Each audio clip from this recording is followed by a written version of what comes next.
Of the 60 to 80 Malagasy who survived the shipwreck, only 7 women remained. But everything changed for them on November 29, 1776. That was the day when a small French warship named the Dauphine pulled into the island under the command of Captain Jacques-Marie Boudin de Tromelin. And what he and his crew found was shocking. Of the 60 to 80 Malagasy who survived the shipwreck, only 7 women remained.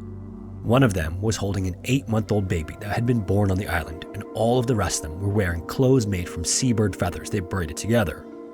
Captain Jacques would survey the conditions the Malagasy had been living in and could hardly believe his eyes. There were small buildings clustered together, and a shed had been built from coral stones to store food.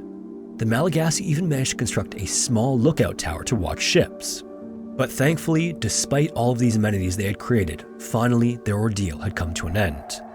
When Captain Jack brought the women and 1 infant on board and the Dauphine pulled away from the island, it was the first time the Malagasy had been anywhere but the Isle of Sand in 15 years.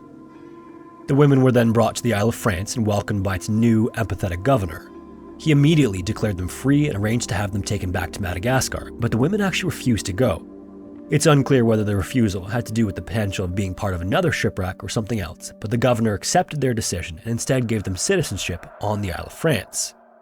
The infant and his mother and grandmother were eventually taken in by the governor and went on to live with him on his estate. He also renamed and baptized each of them, making them a part of his family.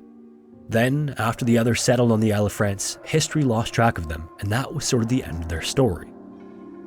For his successful rescue of the Malagasy, the Isle of Sand was renamed in honor of Captain Jack to Tromelin Island, which is what it is still named today.